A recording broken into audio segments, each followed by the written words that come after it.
अब हम लोग समझने वाले हैं बच्चों पृथ्वी से दूर की वस्तुओं के लिए पृथ्वी के गुरुत्वीय बल के कारण त्वरण को। ठीक है, तो ध्यान से देखो, आपको यहां पर नजर आ रही है एक पृथ्वी, है ना, और ये दिख रहा है हमको उपग्रह, है ना, ये पृथ्वी का उपग्रह है और ये पृथ्वी से बहुत दूर है। देखो उपग्रह कहाँ है, बहुत दूर है, और ये जो उपग्रह है ये इस पृथ्वी के चारों तरफ जो है ऐसे ऐसे चक्कर लगाता है बच्चों, पूरा चक्कर लगाएगा ये, देखिए, ठीक है, इस तरीके से ये चक्कर लगाता है ना।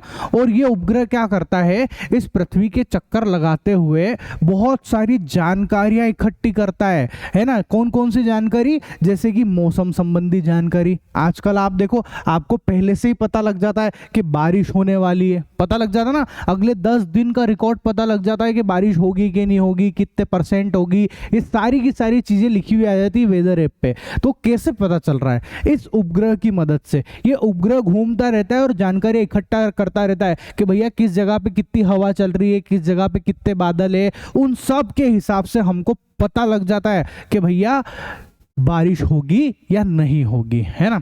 और आप सब पिक्चर देखने जाते हो ना थिएटर के अंदर, तो थिएटर में जो पिक्चर चलती है वो सैटेलाइट, आपने सुना होगा सैटेलाइट मूवी, सैटेलाइट की वजह से चलती है आजकल मूवी, सुना ही होगा आपने। तो वो सैटेलाइट और कुछ नहीं है, ये उपग्रह, यही सैटेलाइट है। ठीक है, तो ये क्या करते हैं, ये पिक्चर भी दिखाने का काम करते हैं अपने को। ठीक है, कैसे दिखाते हैं ये अपने आप एक अलग टॉपिक है, अगर मैं वो पढ़ाने लग जाऊंगा तो फिर ये चीज रह जाएगी। ठीक है, कभी बताऊंगा आपको कि कैसे क्या होता है ना। तो अब सुनना मेरी बात ध्यान से। तो भैया ये जो उपग्रह है ये पृथ्वी से बहुत दूर है। ठीक है, अब हमको यहां पर क्या करना है, हमको इस उपग्रह के ऊपर ये पृथ्वी कितना गुरुत्वीय त्वरण लगा रही है ना भाई, गुरुत्वीय बल तो लगा ही रही है, बल लगा रही ना, ये कितना बल लगा रही है और उस पे कितना गुरुत्वीय त्वरण लग रहा है, उसकी गणना हमको करना है। ठीक है, हमको क्या क्या कैलकुलेट कर रहे हैं यहाँ पे कि ये जो पृथ्वी है, इस पृथ्वी के कारण इस उपग्रह के ऊपर कितना गुरुत्वीय त्वरण लग रहा है, उसकी हमको गणना करनी है बच्चों, उसको हमको कैलकुलेट करना है यहाँ पे। ठीक है, तो देखो आप ध्यान से समझो, ये जो पृथ्वी दिख रही है ये पृथ्वी बहुत बड़ी है, खूब बड़ी होती है पृथ्वी, जानते ही हम लोग, है ना। तो मैंने आपको बोला कि इस पृथ्वी का जो द्रव्यमान है उसको आप ले लो कैपिटल M। क्या ले लो, कैपिटल M ले लो उस पृथ्वी के द्रव्यमान को। ठीक है, अच्छा, और ये जो उपग्रह दिख रहा है इसकी इस पृथ्वी के केंद्र से दूरी उसको हम बोल देते हैं स्मॉल d। कितनी, स्मॉल d है। ठीक है, देखो ये जो पृथ्वी है ना, इस पृथ्वी का केंद्र है, ये केंद्र है यहाँ पे, तो इस पृथ्वी के केंद्र से इस उपग्रह की दूरी को हमने बोला स्मॉल d। एक बात हमेशा याद रखना, जितनी भी दूरियां नापती है वो हमेशा पृथ्वी के केंद्र से ही नापी जाती है। कहां से नापी जाती है, पृथ्वी के केंद्र से ही नापी जाती है, ध्यान रखना ये बात को। ठीक है, तो क्या बोला, ये जो उपग्रह है इसकी इस पृथ्वी के केंद्र से दूरी हमने कितनी मानी, स्मॉल d मान ली। ठीक है, और ये जो उपग्रह दिख रहा है भाई, इसका खुद का भी कोई द्रव्यमान होगा, उसको हमने मान लिया स्मॉल m। ठीक है, और ये सारी चीजें मैंने आपको यहाँ पे लिख के भी दे दी है, कोई दिक्कत है किसी को नहीं।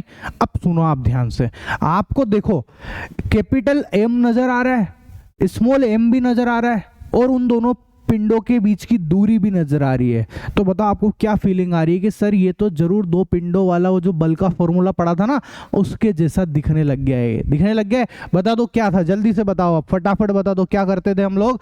F बराबर, बोलो क्या होता है, बोलो कैपिटल G, है ना, बड़े वाला पिंड का द्रव्यमान, कैपिटल M छोटे वाले का द्रव्यमान स्मॉल m अपॉन उन दोनों के बीच की दूरी का वर्ग। बोलो पढ़ा है कि नहीं पढ़ा है अपन ने, सार्वत्रिक नियम में ये फॉर्मूला अपन सीख चुके हैं ना। ठीक है, कोई दिक्कत है किसी को नहीं ना। अब सुनो, यहां तक पहुंच गए हम लोग। ठीक, अपन ने न्यूटन की गति का दूसरा नियम भी पढ़ रखा है भैया। क्या था दूसरे नियम में, न्यूटन ने बताया था कि F बराबर होता है ma। बोलो पढ़ा है कि नहीं पढ़ा है, F बराबर ma होता है ना। तो मैंने यहाँ पर जो है इस F की जगह पर मैंने लिख दिया m और a। ठीक है, और बाकी की चीजें ऐसी की ऐसी ही है ना, बिल्कुल वैसी की वैसी मैंने यहाँ पे लिख दी है, ये देखो आप। ठीक है, अब सुनो मेरी बात, ध्यान से समझना इस बात को। ठीक है, ये जो स्मॉल a है ये होता है त्वरण, कौन होता है ये त्वरण होता है। पर हमको कैलकुलेट करना है गुरुत्वीय त्वरण को। किसको? गुरुत्वीय त्वरण को। ठीक है, क्यों गुरुत्वीय त्वरण को? क्योंकि भैया हमको ये पता लगाना है कि ये जो सैटेलाइट दिख रहा है, ये जो उपग्रह दिख रहा है, इसके ऊपर इस पृथ्वी की वजह से कितना त्वरण आ रहा है, कितना त्वरण आ रहा है। ठीक है, अब पृथ्वी की वजह से आ रहा है त्वरण, मतलब वो गुरुत्वाकर्षण है ना, गुरुत्वाकर्षण की वजह से ऐसा हो रहा है, तो इसलिए उसका नाम पड़ गया गुरुत्वीय त्वरण। ठीक है, तो इसलिए हम लोग जो है स्मॉल ए ना लिखकर इसकी जगह पर हम लोग लिखेंगे स्मॉल जी। क्या लिखेंगे? स्मॉल जी लिखेंगे बच्चों। ठीक है, ये समझ में आया ना आपको मैंने कि F बराबर ए में कहाँ से आया है? ये F बराबर ए में आया है भैया न्यूटन की गति के दूसरे नियम से, है ना। ये मैं आपको पढ़ा चुका हूँ, प्रूफ करा चुका हूं, वहां पर पढ़ चुके हैं अपन। ठीक है, तो F बराबर ए में से अपन ने ये लिख दिया। अब मैं बोल रहा हूं ए जो है वो तो नॉर्मल त्वरण है, पर हमारे को यहाँ पे नॉर्मल त्वरण से कोई काम नहीं है, क्योंकि हमारी गति पृथ्वी के गुरुत्वीय बल के अधीन हो रही है। ये जो घूम रहा है ये पृथ्वी के गुरुत्वीय बल के हिसाब से घूम रहा है, तो हमको गुरुत्वीय त्वरण की गणना करनी है। इसलिए मैं आपको इस ए को हटा के जी लिखना चाहता हूँ, स्मॉल जी लिखना चाहता हूँ। ठीक है, तो मैंने यहाँ से जो है स्मॉल ए को हटाया और मैंने लिख दिया भैया स्मॉल जी। आई बात समझ में? मैं चाहता ना तो मैं डायरेक्ट भी एम जी ही लिख देता, पर मैंने जानबूझ के आपको पूरी बात बताई है ये सारी की सारी, ताकि आपको समझ में आए कि ऐसा क्यों कर रहे हैं अपन। ठीक है, ऐसा रट्टा मारने से तो काम चलने वाला नहीं अपना, है ना। अपन अगर एक एक चीज को, कॉन्सेप्ट को अच्छे से समझेंगे, फिर आपको बहुत मजा आएगा, इंटरेस्टिंग लगने लग जाएगी आपको ये सारी की सारी चीजें। क्लियर हुआ? जी क्यों लिखा अपन ने? ठीक है, और स्मॉल जी को हम लोग गुरुत्वीय त्वरण कहते हैं, है ना। अब देखो अब आप सोच रहे होंगे सर आपने जो ये स्मॉल एम जी क्यों लिखा? आप यहाँ पर आपने स्मॉल एम ही क्यों लिखा? आप कैपिटल एम भी तो लिख सकते थे, कैपिटल एम जी भी तो लिख सकते थे, फिर आपने स्मॉल एम क्यों लिखा?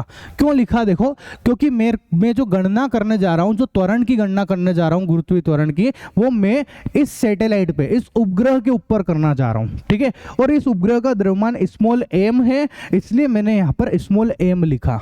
अगर मैं कैपिटल एम लिख देता तो फिर मैं पृथ्वी के ऊपर आ जाता, पृथ्वी की गणना करने लग जाते। हम वो थोड़ा ना करने जा रहे हैं, हमारा हेडिंग ही यही है कि पृथ्वी से दूर की वस्तु, और दूर की वस्तु कौन है? वो सैटेलाइट है, अपने उपग्रह है, इसके ऊपर अपने को गुरुत्वीय त्वरण की गणना करनी है, तो भाई इसी का द्रव्यमान लिखना पड़ेगा ना, इसलिए हमने यहाँ पर स्मॉल एम लिखा है। ठीक है, मैंने देखा है बहुत सारे बच्चे इन सब छोटी छोटी बातों में बहुत कंफ्यूज रहते हैं, उनको समझ ही नहीं आता, है ना। अब आपको समझ में आया स्मॉल एम क्यों लिख रहे हैं, कैपिटल एम क्यों नहीं लिख रहे हैं? ठीक है, अब देखो आप स्मॉल एम इधर भी है उधर भी है, देखो इससे ये कट गया। ये तो बेसिक कैलकुलेशन है, ये आनी चाहिए, मैं पहले ही बोल रहा हूँ। जिनको ये छोटी मोटी कैलकुलेशन नहीं आती है भैया, पहले वो बेसिक मैथ्स के वीडियो देख ले, फिर उनको अच्छे से आ जाएगी, है ना। अगर किसी के, मेरे को पता है ऐसे बहुत कम बच्चे होंगे, पर होंगे तो सही, इतना मेरे को पता है। ठीक है, जितना मेरे को पढ़ाते पढ़ाते एक्सपीरियंस हुआ है, इतने से मेरे को ये बात मालूम है कि बच्चों को छोटे छोटे डाउट्स रहते हैं ये सब। ठीक है, तो अब देखो स्मॉल एम से स्मॉल एम कट गया, क्या बचा आपके पास? स्मॉल जी बराबर, इधर से जो जो बच रहा है वो लिख दो आप, capital G capital M upon D square. तो ये आ गया अपने पास गुरुत्वीय त्वरण का फॉर्मूला। ठीक है, ये गुरुत्वीय त्वरण का फॉर्मूला आ गया है ना। जहां पर स्मॉल जी क्या है? गुरुत्वीय त्वरण। कैपिटल जी क्या है बता दो आप, मैंने आपको बता रखा है, सार्वत्रिक गुरुत्वीय नियतांक। ठीक है, और कैपिटल एम क्या है? पृथ्वी का द्रव्यमान। और स्मॉल डी क्या है? इस पृथ्वी की और जो पृथ्वी से दूर वस्तु, कौन है यहाँ पे? उपग्रह, उन दोनों के बीच की दूरी। और याद रखना जितनी भी दूरियां हैं वो हमेशा केंद्र से नापी जाएगी। याद रखना आप ये बात, जितनी भी दूरियां हैं वो कहां से नापी जाती है? पृथ्वी के केंद्र से नापी जाती है। सबसे इंपॉर्टेंट बात यही है इसमें, है ना। मैंने देखा बहुत सारे बच्चे जो है वो दूरी कहां से नापने लग जाते हैं, जब सवाल आता है ना इस पे, तो वो पृथ्वी की सतह से या ऊपर से दूरी नापते हैं, जो गलत है। हमेशा दूरी कहां से नापेगी? पृथ्वी के केंद्र से। ठीक है, कोई दिक्कत? बोलो। तो ये आ गया अपने पास में फॉर्मूला बच्चों, है ना। अब सुनो मेरी बात, जो जो चीजें मैंने आपको यहाँ पे लिख के समझाई है, ये सारी चीजें मैं आपको प्रिंटेड भी दे रहा हूँ, है ना। तो घबराने का नहीं कि लिखना है, आपकी इच्छा, आप लिखोगे, आप जितना ज़्यादा लिखोगे आपकी उतनी अच्छी प्रैक्टिस होगी। ठीक है, बाकी आपको प्रिंटेड नोट्स भी सारे के सारे अवेलेबल है। ठीक है, तो ये देखो, ये मैंने लिख दिया सब यहाँ पर, एफ बराबर ये एम जी पुट करा, एम से एम काटा, और जी बराबर आ गया अपने पास में ये। ठीक है, तो ये सब चीज़ें अपने पास में आ गई है बच्चों। कोई दिक्कत हो तो बोलो किसी को, नहीं ना। अच्छा, इस फॉर्मूले को रटने की ज़रूरत है क्या? बताओ, ये जो लिखा हुआ है इसका रट्टा मारने की ज़रूरत है क्या? नहीं है भैया। अगर आप इसको रट्टा मारने लगोगे तो आपके पास तो बहुत सारे फॉर्मूले आने लग जाएंगे आगे, जैसे जैसे हम पढ़ते जाते हैं बहुत सारे फॉर्मूले आएंगे, तो आपका दिमाग खराब हो जाएगा। इतना कितना सारा स्टोर करोगे आप? तो रटने की जरूरत नहीं है। ये जो कॉन्सेप्ट मैंने आपको सिखाया है इससे आप निकाल लो और खत्म कर दो बात, ठीक है। अगर अभी देखो मैं आपकी तरफ देख रहा हूँ ना, अगर कोई मुझसे पूछे कि बताओ ये क्या फॉर्मूला लिखा हुआ है, तो मेरे को भी याद नहीं है ये, मेरे को सच में याद नहीं है, मैं झूठ नहीं बोल रहा हूँ आपको। पर मैंने देखो पूरा डेरिवेशन कर दिया यहाँ पे, पूरा बता दिया कि कैसे आता है। तो मैं प्रोसेस याद रखता हूँ, कैसे समझाना है, कॉन्सेप्ट याद रखता हूँ, पर जो आ जाता है उसको याद नहीं रखता हूँ। बोले सर फिर तो हमको हर बार निकालना पड़ेगा? बिल्कुल निकालना पड़ेगा। आपकी इच्छा है, आप रट सकते हो तो रट लो, कोई दिक्कत नहीं है। पर अगर आपसे नहीं रटाता है तो आप कॉन्सेप्ट तो है ना आपके पास, और कोई ज़्यादा देर नहीं लगती है इसको निकालने में, इतनी देर थोड़ा लगती है। बहुत सिंपल सी बात है, हमको पता है F बराबर G M M upon D square, F की जगह एम जी पुट कर दो, एम से एम काट दो, जी बराबर जो बच गया आंसर है, खत्म काम। तो इतनी देर नहीं लगती इसको करने में, ठीक है। मुश्किल से 5 सेकंड भी नहीं लगेंगे। तो आप इतना सारा रट्टा मत मारो, है ना। देखो मैं मानता हूं कि कुछ कुछ जगह ऐसी होती है जहां रटना ही पड़ता है, अब उसका तो मैं भी कुछ नहीं कर सकता, पर ज्यादातर चीजें समझने की ही है, ठीक है। आई बात समझ में, है ना। अब सुनो मेरी बात, अभी हमने जो गुरुत्वीय त्वरण निकाला कहाँ? जो पृथ्वी से दूर की वस्तु के लिए निकाला, ठीक है। अब हम क्या कर रहे हैं? अब हम गुरुत्वीय त्वरण निकाल रहे हैं पृथ्वी की सतह पर स्थित वस्तु के लिए, है ना। पृथ्वी की सतह पे कौन है? हम लोग। भाई हम इंसान ही तो रहते हैं, पृथ्वी की सतह पे रहते हैं ना। तो देखो ये इंसान खड़ा है ना, इसके लिए हम लोग गुरुत्वीय त्वरण की गणना करने जा रहे हैं, ठीक है। इसके लिए गुरुत्वीय त्वरण की गणना कर रहे हैं। ध्यान से सुनना आप मेरी बात। बोलो, मैं आपको बोलता हूं कि जो पृथ्वी है, ठीक है, उस पृथ्वी का द्रव्यमान हमने क्या बोला? Capital M. क्या बोला? Capital M. और ये तो केंद्र है जो है ना, और पृथ्वी का द्रव्यमान कैपिटल एम। और ये जो व्यक्ति खड़ा हुआ है जिसके ऊपर हमको गुरुत्वीय त्वरण की गणना करनी है, उसका द्रव्यमान मैंने बोल दिया स्मॉल एम। कितना? स्मॉल एम बोल दिया। और इन दोनों के बीच की दूरी कितनी हुई? कैपिटल आर हुई है बच्चों। कितनी है? Capital R. देखो आप समझो मेरी बात, कैपिटल आर क्या चीज है? कैपिटल आर पृथ्वी की त्रिज्या ही तो है, ये पृथ्वी की त्रिज्या ही तो है। बताओ आप एक बात बताओ, ये एक वृत्त है, ये एक वृत्त है ना।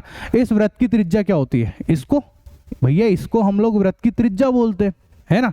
तो उसी तरीके से अगर कोई व्यक्ति यहाँ पे खड़ा हुआ है इसकी सतह पे, तो यहाँ से यहाँ तक की जो दूरी दिख रही है अपने को, ये क्या है? ये पृथ्वी की त्रिज्या है, जिसको हम कैपिटल आर से प्रदर्शित करते हैं। और आपको एक बात और बता दूं मैं, सुन लो मेरी बात, जो पृथ्वी की त्रिज्या होती है ना बच्चों, वो होती है 6400 किलोमीटर। कितनी होती है? 6400 किलोमीटर होती है। आपसे पूछा जा सकता है कि पृथ्वी की त्रिज्या कितनी होती है, तो आंसर दे देना 6400 किलोमीटर। अब ये याद रखने की बात है, ठीक है, 6400 किलोमीटर। और मैंने देखा कभी कभी ऑब्जेक्टिव क्वेश्चन में ये किलोमीटर में ना पूछ के आपसे मीटर में पूछ लेते हैं, तो अब इसको मीटर में कन्वर्ट कर दो। तो कैसे करोगे? R बराबर 6400, है ना। 1 किलोमीटर में 1000 मीटर होते हैं, जानते हैं हम लोग, तो मैंने 1000 लिख दिया, ठीक है। अब आप देखो 64 ऐसा का ऐसा, कितने जीरो दिख रहे? 1 2 3 4 5, 5 जीरो को हम लोग लिख सकते हैं 10 की घात 5 मीटर, ठीक है। मैं फिर बोल रहा हूँ, जिन बच्चों को ये 10 की घात 5 कैसे लिखा, ये छोटे छोटे डाउट्स आ रहे हैं, कृपया करके वो पहले 5th क्लास के छोटे मोटे वीडियो देखने पड़ेंगे उनको, बेसिक मैथ्स के, तब जाके। अब मैं यहाँ ये नहीं समझा सकता हूँ, ठीक है। तो देखो ये आ गया। पर पता है ऑप्शन जो है ना, जो ऑप्शन है वो ये नहीं मिलता है एक्चुअली, ठीक है, ये वाला नहीं मिलता। आप बोलोगे सर मीटर में आ तो गया, पर ऑप्शन वाला जो है ना, एग्जाम वाले जो एग्जाम ले रहे हैं वो ये ऑप्शन नहीं देते हैं। वो क्या करते हैं, इसमें भी थोड़ा सा कीड़म कहानी कर देते हैं। क्या कीड़म कहानी करते हैं? सुनो मेरी बात। वो क्या करते हैं कि यहाँ पर लगा देते हैं एक पॉइंट 6.4। अच्छा बताओ, अगर एक पॉइंट लगा तो क्या होगा बताओ? इधर एक पावर बढ़ जाती है, पढ़ रखा है अपन ने, है ना। तो आंसर आता है भैया 6.4 इंटू 10 की पावर 6 मीटर, ठीक है।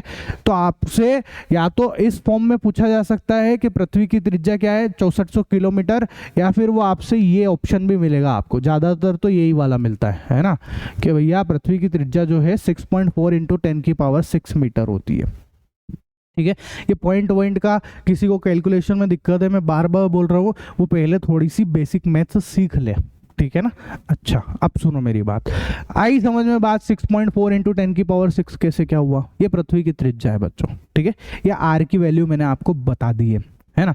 अब आप देखो वापस से यहां पर भी हमको वही चीजें नजर आ रही है। देखो कौन कौन सी चीजें, कि भैया हमको जो है पृथ्वी का द्रव्यमान कैपिटल एम दिख रहा है, उस व्यक्ति का पिंड का द्रव्यमान दिख रहा है अपने को स्मॉल एम, है ना, और जो है इन दोनों के बीच की दूरी दिख रही है हमको कैपिटल आर। दिख रही है नहीं दिख रही है, तो फॉर्मूला फिर से लग सकता है क्या, कि भैया हमने फॉर्मूला लगाया, देखो आप, कि एफ बराबर G capital M small M upon R square, ठीक है। और अब मैं बता चुका हूं आपको, आप एफ की जगह पर एम जी लिख दो, है ना, और capital G capital M small M upon R square लिख दो। इस एम से इस एम को काट दो, तो आपके पास आया जी बराबर capital G capital M upon R square आया। तो आपके पास फिर से फॉर्मूला आ गया। तो ये कब लगेगा, ये तब लगेगा जब वस्तु जो है पृथ्वी की सतह पर हो, तब आपको यहाँ पर कैपिटल आर स्क्वायर लिखना है। लेकिन अगर वस्तु दूर हो तब आपको जो है डी स्क्वायर लिखना है। देखो अभी सतह पर है, कहाँ पर है, सतह पर है ना, इसलिए अपन ने आर लिखा। लेकिन जो मैंने पिछले समझाया था उसमें दूर थी, कहाँ थी, दूर थी वस्तु, ठीक है, इसलिए वहां पर क्या लिखा हुआ, बोलो जल्दी से, वहां पर स्मॉल डी लिखा है। तो क्या रट्टा मारने की जरूरत है क्या, नहीं है, समझ में आया ना। इस तरीके से निकालते जाओ और ऐसे सॉल्व करते जाओ, ठीक है। जो मैंने आपको लिख के दिया मैं प्रिंटेड भी दे देता हूं आपको, है ना, देख लो आप उधर, जी बराबर capital G capital M upon R square, समझ में आया कैसे आया है, वो लिखा हुआ है अपने पास में, ठीक है। अब सुनो मेरी बात, मैं आपको एक बात बताता हूँ मजे की, आप बोलोगे आज तो कुछ नया ही पता चल गया। पता है हम सब ने बचपन से सुनते हुए आए हैं हम लोग कि पृथ्वी गोल होती है, गोल होती है, गोल होती है, गोल होती है, यही तो सुना हमने। पर पता हूँ मैं आपको बचपन से झूठ पढ़ाया गया है, गलत सिखा दिया है आपको। पृथ्वी जो है, कुछ कुछ बच्चों को पता भी होगा, ऐसा नहीं है कि नहीं पता है ना, पृथ्वी जो है वो गोल नहीं होती है, वो अंडाकार शेप की, ओवल शेप की होती है, ऐसी होती है पृथ्वी असलियत में, इस शेप की होती है। पर हमने सुन रखा है कि पृथ्वी गोल है, गोल है, गोल है, पर गोल नहीं है। असलियत में पृथ्वी जो है वो अंडाकार शेप की है, इस शेप की होती है, ठीक है।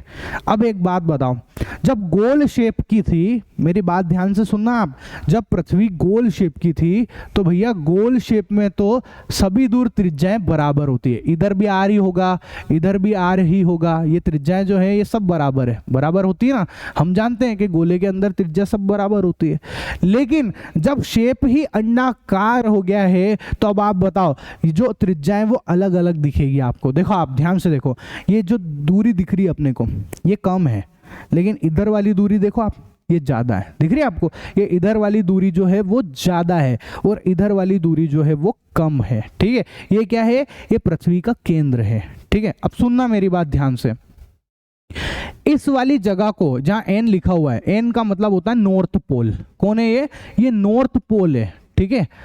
क्या है बच्चों, ये नॉर्थ पोल है, नॉर्थ पोल, हिंदी में बोलेंगे उत्तरी ध्रुव, ठीक है, उत्तरी ध्रुव। और ये जो एस है, एस का मतलब होता है साउथ पोल, क्या होता है, साउथ पोल, हिंदी में बोलेंगे दक्षिणी ध्रुव, ठीक है, दक्षिणी ध्रुव। नॉर्थ पोल और साउथ पोल का मतलब है पृथ्वी के ध्रुव है, ये क्या है, ये पृथ्वी का उत्तरी ध्रुव है और ये दक्षिणी ध्रुव है बच्चों, ठीक है।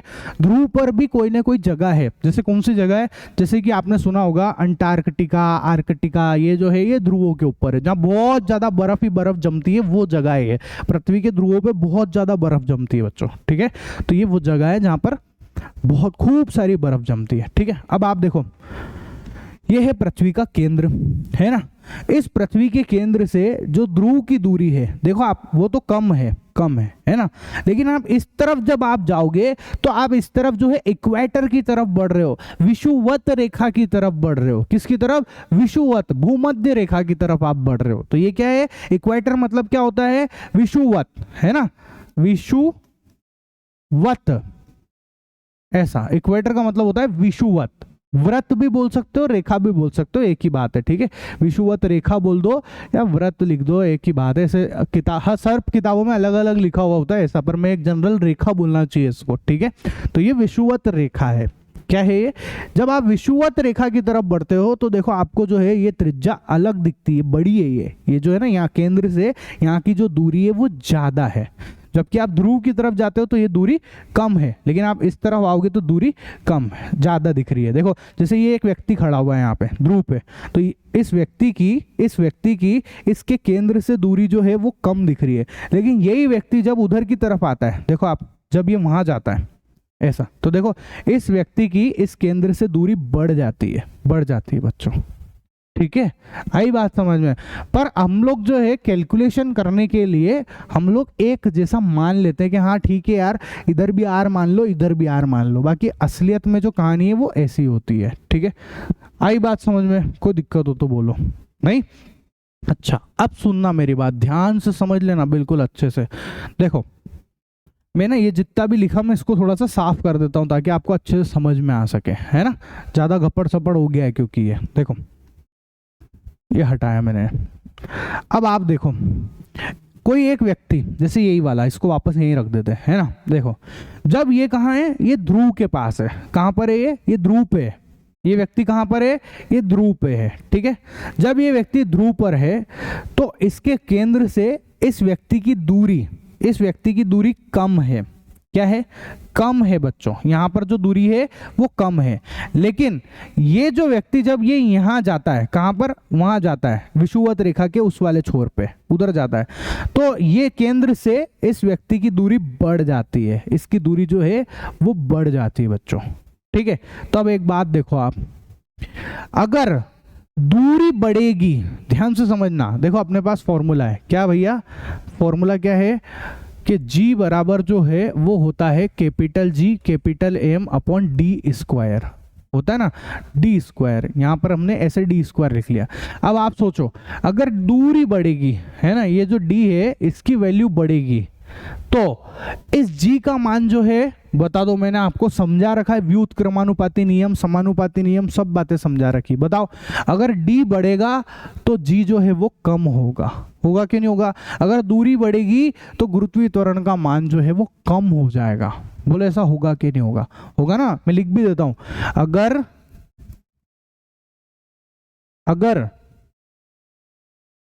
ये कौन है, ये पिंड ले लो, आदमी ले लो, है ना, अगर व्यक्ति की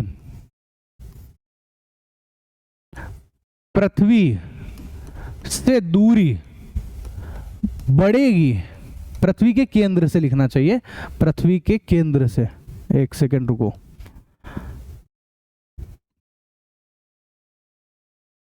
ये तो है फॉर्मूला। ठीक है, ये फॉर्मूला है। मैं बोल रहा हूं अगर व्यक्ति की पृथ्वी के केंद्र से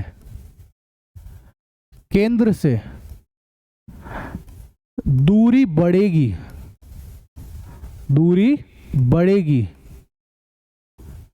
तो जी कौन है? गुरुत्वीय त्वरण। तो गुरुत्वीय त्वरण जो कि कौन है? जी, वो घटेगा। क्या होगा? घटेगा। तो अब आप बताओ, ये तो है अपने पास में ध्रुव, कौन है ये ध्रुव है अपने पास में, है ना? ये जगह कौन सी है? ये ध्रुव है अपने पास। ठीक है, ये तो ध्रुव है। ठीक, ये ध्रुव है, और ये क्या है? ये विषुवत रेखा है ना, ये विषुवत रेखा है। ध्यान से बताओ, आप देख के बताओ जब ये व्यक्ति यहां पर था, इस जगह पर था, तो बताओ दूरी जो है वो पृथ्वी के केंद्र से दूरी जो है वो कम है ना? जब दूरी कम है, अगर ये दूरी कम है तो गुरुत्वीय त्वरण ज्यादा होगा।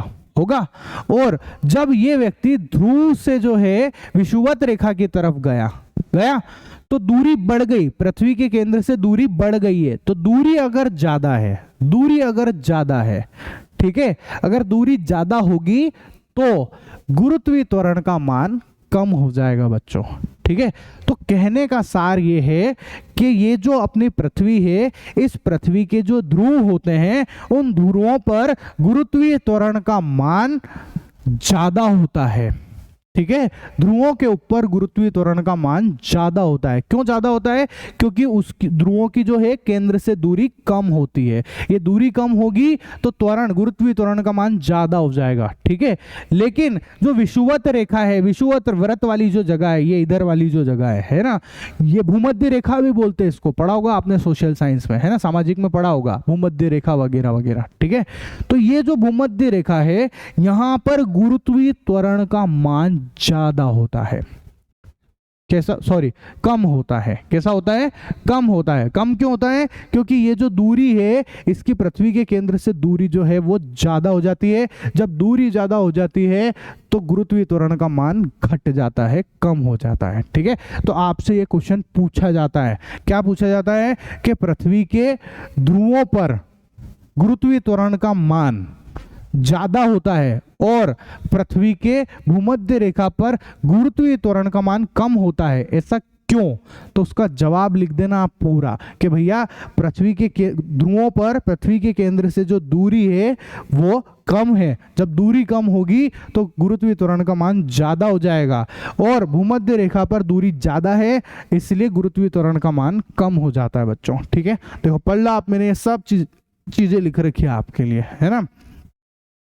ठीक है, तो बताओ ध्रुवों और विषुवत रेखा दोनों में से किस पे गुरुत्वीय त्वरण का मान ज्यादा है? ध्रुवों के ऊपर गुरुत्वीय त्वरण का मान ज्यादा होता है। ये सब बारीक बारीक से छोटे छोटे क्वेश्चन है, पर ये सब पूछे जाते हैं अपनों से। ठीक है, अब सुनो, गुरुत्वीय त्वरण जी के मान को अब हम कैलकुलेट करने जा रहे हैं। क्या करने जा रहे हैं? कैलकुलेट। हमारे पास में भैया फॉर्मूला आया ना अपने पास में फॉर्मूला, क्या? कि स्मॉल जी बराबर capital G capital M upon R square. ठीक है, ये फॉर्मूला आ गया अपने पास में। कब आया ये?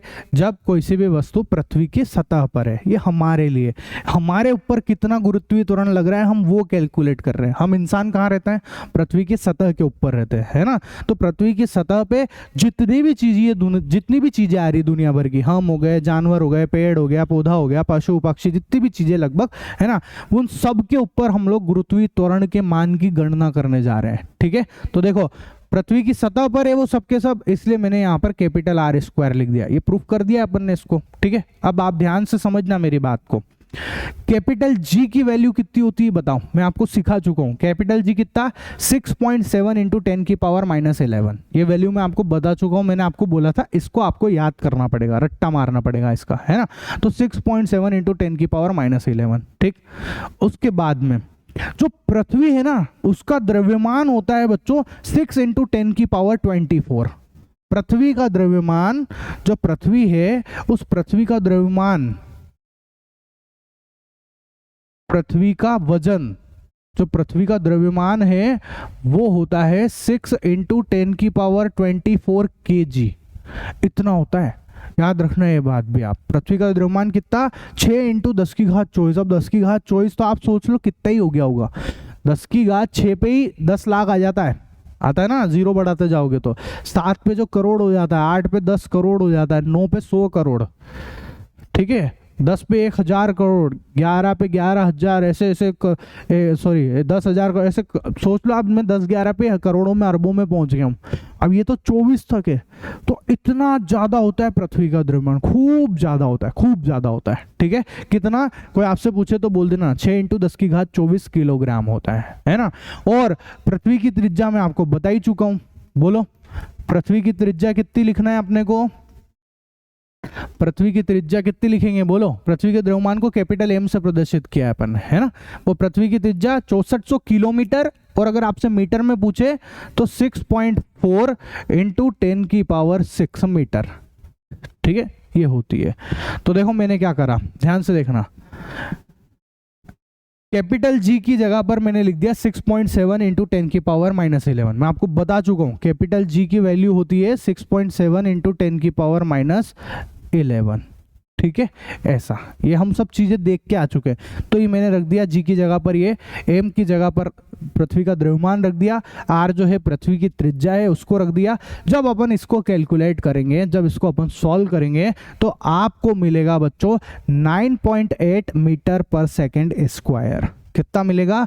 9.8 मीटर पर सेकेंड स्क्वायर मिलेगा बच्चों। ठीक है, अब ये छोटी सी कैलकुलेशन आप करके बताओ मेरे को कि कैसे सॉल्व करोगे, तब मेरे को पता लगेगा आपको कितनी चीजें पता है ना। अगर नहीं भी पता है कैलकुलेशन करना, मेरे को बोल देना, मैं आपको सिखा दूंगा कि कैसे कैलकुलेशन करते हैं। फिर मैं एक बेसिक मैथ्स के ऊपर, छोटी छोटी चीजों के ऊपर भी एक वीडियो बना दूंगा आपके लिए। ठीक है, घबराने की बात नहीं है ना।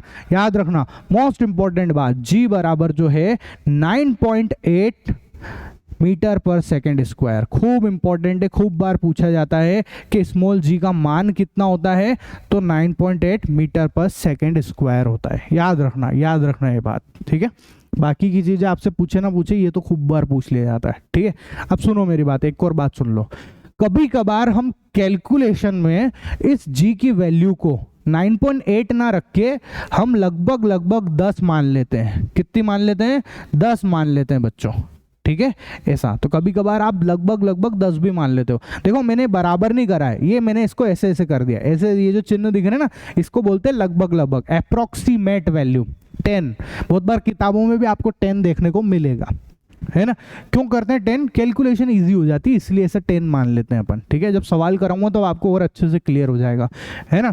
तो भैया वैसे तो अगर कोई पूछे वैल्यू कितनी है तो 9.8 है मीटर पर सेकेंड स्क्वायर। ठीक है, और नहीं तो कैलकुलेशन करने के लिए 10 भी मान सकते हो आप। ठीक है, कोई दिक्कत है किसी को इसमें? नहीं, ठीक है ना।